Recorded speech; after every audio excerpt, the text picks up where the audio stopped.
우리가 살아가고 있는 이 시대는 어느 때보다도 지혜와 지식 그리고 말의 능력을 중요하게 여기는 시대입니다. 서점에 가보면 수많은 자기 개발서들이 넘쳐납니다. 그리고 영상의 컨텐츠들도 보면 어떻게 하면 남들보다 더 지혜롭게 살아갈 수 있는지, 또 어떻게 하면 말을 잘해서 사람들을 잘 설득하고 성공할 수 있는지를 가르쳐주는 그런 강연들과 컨텐츠들이 우리의 눈과 귀를 사로잡습니다. 사람들은 저마다 세상의 지혜와 또 세상의 지식을 얻기 위해 많은 시간과 물질을 투자하며 살아갑니다. 물론 그런 것들도 필요하죠. 우리가 이 땅 살아가는 가운데 이 땅의 지혜와 이 땅의 지식들이 필요한 것은 너무나 당연합니다. 오늘 본문에 등장하는 이 고린도라는 도시 역시 이와 크게 다르지 않았습니다. 어제도 말씀드렸지만 당시의 고린도는 상업적으로 매우 발달한 그런 항구 도시였습니다. 그리고 뿐만 아니라 그리스 철학의 영향을 깊이 받았던 도시였습니다. 그래서 사람들은 인간의 지혜와 수사학, 특별히 이 화려한 말솜씨를 극도로 숭배할 정도의 그런 그리스 철학이 유행했던 도시였습니다. 고린도 사람들은 누가 더 논리적인가, 또 누가 더 철학적인가, 누가 더 사람의 마음을 사로잡는 그런 언변을 가졌는가, 그것을 가지고 서로 비교하고 평가했습니다. 심지어 교회 안에서도 세상의 가치관이 고린도 교회 안으로까지 들어와서 성도들은 자신들이 좋아하는 사역자들, 그 사역자들의 말솜씨와 인간적인 매력, 그것에 따라서 팔을 나누기도 하고 파벌을 나누고 갈등을 일으키기도 했던 그런 상황이 바로 고린도 교회의 상황이었습니다. 그런 고린도 교회의 상황 가운데 사도 바울은 오늘 굉장히 중요한 말씀을 선포하고 있습니다.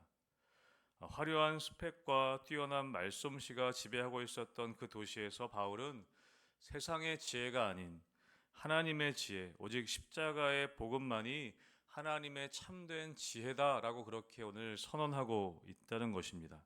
오늘 1절 말씀에 보면 형제들아 내가 너희에게 나아가 하나님의 증거를 전할 때에 말과 지혜의 아름다운 것으로 아니하였다라고 고백하고 있습니다. 사도 바울은 아시는 것처럼 당대의 최고의 학문을 접했던 사람이었습니다. 가말리엘 문화의 엄격한 율법 교육을 받았습니다. 그리고 사도 바울은 헬라 철학에도 능통한 사람이었습니다. 그가 마음만 먹었다면 아마 사람들의 입맛에 맞게 화려한 언변으로, 화려한 수사학으로 사람들을 설득할 수 있었을지도 모르겠습니다. 그런데 오늘 사도 바울은 고백합니다. 나는 말과 지혜의 아름다운 것으로 하기를 원치 않는다. 하나님의 복음을 증거할 때 말과 지혜의 아름다운 것으로 내가 하지 않았다라고 그렇게 고백하고 있습니다. 왜 그럴까? 여러분, 왜 사도 바울은 자신의 복음을 전할 때 말과 지혜의 아름다운 것으로 아니하였다라고 고백하고 있을까요? 그것은 인간의 말과 화려한 말솜씨로 세상의 논리로는 결코 사람의 영혼을 변화시킬 수 없다는 것을 알았기 때문입니다. 여러분, 우리의 영혼을 변화시키는 것, 우리의 영혼을 살리는 것은 화려한 말솜씨로 인한 설득이 아니라는 것입니다. 우리의 영혼을 변화시킬 수 있고 우리의 영혼을 살릴 수 있는 것은 오직 십자가의 온전한 복음이라는 것이죠. 그래서 오늘 2절에서는 이야기합니다. 내가 너희 중에서 예수 그리스도와 그가 십자가에 못 박히신 것 외에는 아무것도 알지 아니하기로 작정하였다. 내가 전하는 것은 세상의 말과 지혜의 아름다운 것으로 하지 않는다. 오직 십자가, 예수 그리스도의 십자가만이 우리의 영혼을 살릴 수 있는 길이 된다. 라고 오늘 사도 바울은 이야기합니다. 당시에 로마의 십자가는 우리가 잘 아는 것처럼 가장 흉악한 죄수에게만 적용되어지는 아주 저주스럽고 수치스러운 형틀이었습니다. 그것이 십자가였습니다. 성경에도 나오지만 그것은 유대인들에게는 거리끼는 것이 되었고 헬라인들에게는 미련한 것이었다라고 사도 바울은 고백합니다. 어떻게 나무에 매달려 죽은, 그렇게 무기력하게 죽은 자가 우리의 구원자가 될 수 있는가? 세상은 그렇게 조롱했습니다. 말도 안 되는 일이라고 했습니다. 그러나 바울은 세상이 그렇게 어리석다고 손가락질하는 그 십자가만이 우리를 구원할 수 있는 유일한 길이라고 그렇게 이야기했던 것입니다. 어쩌면 좀 더 복잡하게 이 복음이라는 것, 우리를 구원할 수 있는 길이 조금 더 복잡하고 조금 더 어려운 길이었다면 많은 사람들이 관심을 가질 수 있었을지 모르겠습니다. 그러나 당시에 가장 어리석게 보이는 방법, 이 십자가의 길이 구원의 길이라고 그렇게 이야기하는 것은 정말 사람들은 이해할 수 없는 일이었다는 것이죠. 우리가 이 시대 가운데 예수님의 십자가를 굉장히 고결하고 예수님의 십자가를 굉장히 지혜로운 멋진 것으로 우리가 여겨지는 경향이 있지만, 여러분, 당시의 사람들에게 있어서 십자가는 정말 그냥 가장 흉악한 죄인이 죽는 형틀에 불과했다는 것입니다. 그럼 그것이 결코 멋있는 것이 아니었다는 것이죠. 사실은 말도 안 되는 것이었다는 겁니다. 그런데 오늘 사도 바울은 이야기합니다. 세상의 어떤 말과 지혜로 인해서 우리가 구원받는 것이 아니라 오직 예수 그리스도의 십자가를 믿을 때만이 우리가 구원받을 수 있다는 그런 복음을 전하고 있었던 것이죠. 오늘 사도 바울은 또한 이야기합니다. 3절에 보면 내가 너희 가운데 거할 때에 약하고 두려워하고 심히 떨었다라고 기록하고 있습니다. 그는 수많은 기적을 행하고 담대하게 하나님의 복음을 전했습니다. 그런데 왜 그가 약하고 두려워하고 떨었다라고 고백할까? 그것은 사람들이 두려워서가 아니라 자신이 이방인의 사도로 부름을 받고 이 복음을 전하는 과정에서 혹시라도 자기 자신 때문에 예수님의 십자가의 능력이 가리워지지 않을까? 자기 자신의 인간적인 능력이나 교만함 때문에 하나님이 가리워지지 않을까 하는 두려움이 그에게는 항상 있었던 것입니다.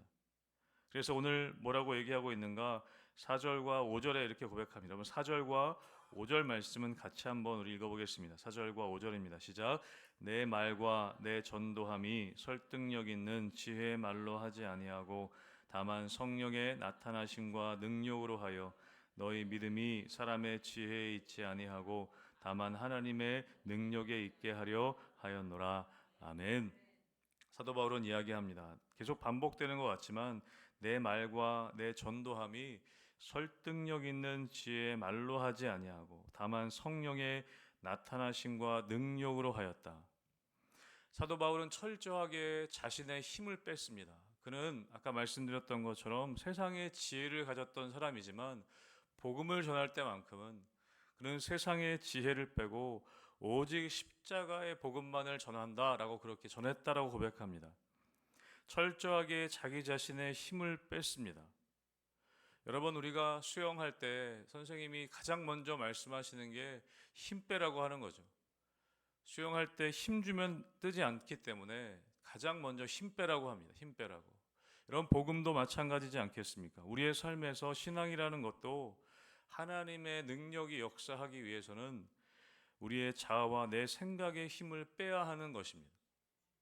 바울이 자신의 지혜를 버리고 두렵고 떨리는 마음으로 섰을 때 그 빈자리를 채웠던 것은 무엇이냐면 성령의 나타나심과 능력이었다고 말씀하고 있습니다. 5절에서는 핵심적으로 그렇게 얘기하죠. 너희 믿음이 사람의 지혜에 있지 아니하고 다만 하나님의 능력에 있게 하려 함이라. 여러분, 하나님은 우리의 물론 능력과 우리의 어떤 은사들을 사용하십니다. 그러나 우리가 하나님을 의지하지 않고 내 능력과 내 은사만을 붙잡고 나아갈 때 여러분, 그 사람은 반드시 떨어질 수밖에 없습니다. 내가 가진 것이 있지만 모든 것을 하나님께 드리고 나는 부족하고 연약하다고 고백할 때 여러분, 그 자리에 성령의 나타나심과 능력이 나타날 수 있을 줄로 믿습니다. 우리가 구약의 사사기에 보면 기드온이 전쟁하러 갈 때 32,000명을 모았습니다. 그때 하나님 어떻게 하십니까? 너무 많다라고 말씀하십니다. 계속해서 사람들을 내보내십니다. 그리고 결국에 300명만 남게 되는 것을 봅니다. 그럼 하나님 왜 그렇게 하셨습니까? 사람들의 능력으로 했다고 이야기하지 않도록 하나님의 도우심으로 했다는 것을 인정하도록 사람들을 다 보내고 겨우 300명만 남겨놓으셨던 것이죠. 여러분, 그럴 때 우리의 힘과 능력이 아닌 하나님만 의지할 수 있게 되는 것입니다. 물론 우리가 이 삶의 자리에서 열심히 공부도 하고 열심히 우리의 실력도 쌓아야 하는 것은 맞습니다. 그러나 그러나 우리의 실력과 우리의 능력을 의지하는 것이 아니라 그것조차도 하나님께 내려놓을 때, 그것도 하나님이 사용하시도록 우리를 내려놓을 때, 여러분 그 가운데 성령의 능력과 나타나심이 우리 가운데 주어질 때, 여러분 그때만이 영혼이 살아나는 일들이 일어나는 것입니다. 여러분 저도 목회하다 보면 그런 것 같습니다. 아무리 열심히 준비하고 어떤 사역에 있어서 정말 열심히 준비하고 예전에 했던 것 가져다가 많은 것 준비해도 내 힘과 이거 이 정도 하면 됐겠다 싶었는데 그럴 때 여지없이 무너지는 것을 참 많이 경험했습니다. 설교도 그런 것 같습니다. 많이 준비하고 주석도 찾아보고 다른 책들도 많이 읽어보고 그렇게 아무리 많이 해도 오늘 설교는 진짜 너무 은혜로울 것 같다. 제 스스로 교만하게 그렇게 생각해서 강단에 섰을 때 정말 너무 힘들게 설교했던 경험들이 많이 있습니다. 정말 제가 하는 말들이 땅에 그냥 떨어지는 것 같은 그런 느낌을, 그런 것을 경험할 때가 참 많습니다. 그런데 설교를 열심히 준비해도 제가 열심히 기도해서 하나님 너무 부족한 것 같아서 그렇게 하나님께 매달리고 기도하면 너무 부족한 것 같은데 근데 제가 설교할 때 제 스스로 은혜 받을 때가 있습니다. 이거 제가 교만해서가 아니라 정말 하나님께서 일하시는 것을 경험할 때가 있습니다. 저는 그것이 성령의 나타나심과 능력이라고 믿습니다. 내가 하나님께만 매달릴 때, 하나님의 능력만을 의지할 때 아무리 많이 준비했어도 하나님께만 매달리지 않으면 그 안엔 성령의 능력과 나타나심이 드러나지 않게 된다는 것이죠. 사랑하는 성도 여러분, 우리 안에 이런 두려워함이 있어야 되는 줄로 믿습니다. 하나님 앞에 서는 두려움, 내가 혹시 하나님의 영광을 가리게 되지 않을까? 내가 혹시 하나님의 능력을 가리게 되지 않을까? 그러한 두려움 가운데 섰을 때 사도 바울과 같이 성령의 나타나심과 능력을 경험하는 일들이 일어나게 되는 것입니다. 저는 우리 희망교회 가운데 이 성령의 나타나심과 능력이 나타나기를 주님의 이름으로 축복합니다. 여러분 우리의 사역은 인간의 어떤 얄팍한 지혜나 프로그램으로 되지 않습니다. 영혼이 변화되는 것은, 영혼이 만져지는 것은 인간적인 계획과 프로그램으로 되지 않는 것을 우리는 압니다. 우리가 기도하며 오직 기도로 무릎 꿇고 성령의 도우심을 구할 때 우리의 나약한 입술과 삶을 통해 죽은 영혼을 살리는 하나님의 전능하신 능력이 나타나게 되는 것입니다. 그래서 오늘 9절 말씀에 보면 오늘 사도 바울이 이렇게 기록합니다. 기록된 바 하나님이 자기를 사랑하는 자들을 위하여 예비하신 모든 것은 눈으로 보지 못하고 귀로 듣지 못하고 사람의 마음으로 생각하지도 못하였다 함과 같으니라.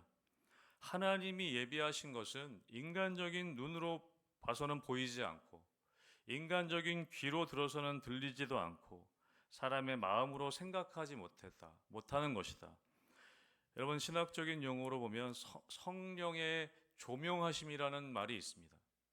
성령의 조명하심, 그것은 무엇이냐면 성령님께서 비춰주시지 않으면, 조명은 빛을 비추는 거 아니겠습니까? 성령님께서 비춰주시지 않으면 볼 수도 없고 들을 수도 없고 깨달을 수도 없다는 말입니다. 여러분 하나님이 예비하신 것은 인간적인 눈과 귀로는 볼 수 없고 들을 수 없는 것입니다. 오직 성령의 조명하심, 성령님께서 우리의 마음을 비춰주실 때, 성령님께서 우리가 말씀 읽을 때 이 말씀을 성령의 빛으로 비춰주실 때만이 우리가 볼 수 있고 들을 수 있는 것입니다. 우리의 삶의 자리에서도 어떤 사건들이 일어날 때 성령의 조명하심이 있을 때만이 그 사건을 하나님의 눈으로 하나님께서 예비하신 것으로 우리가 보고 해석할 수 있게 된다는 것이죠. 여러분 그렇기 때문에 여러분 우리는 복음으로 살아가고 우리가 믿음으로 살아간다는 것은 우리의 세상의 지혜와 능력으로는 도저히 이해할 수 없는 것입니다. 아무리 똑똑한 사람이라 할지라도 여러분 십자가의 복음, 그 2000년 전에 십자가에 죽은 예수란 사람이 우리의 구원자라는 것, 그것을 어떻게 깨달을 수가 있겠습니까? 여러분 성령의 조명만이, 성령님께서 깨닫게 해주셔야만이 그 십자가의 복음을 온전히 이해할 수 있는 것입니다.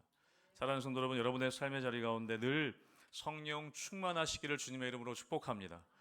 우리 교회도 오직 성령의 능력으로, 오직 성령의 나타나심을 통해 사역하고, 우리가 열심히 준비하지만, 열심히 우리가 많은 것들을 계획하지만, 우리가 열심히 기도함을 통해, 오로지 기도함을 통해 성령님께서 일하실 수 있도록, 성령님께서 깨닫게 해주시고 성령님께서 역사하시는 그런 우리 교회 될 수 있도록 우리가 함께 늘 주님 앞에 나아가는 우리 모든 희망교회 성도들과 우리 교회 되기를 주님의 이름으로 축복합니다.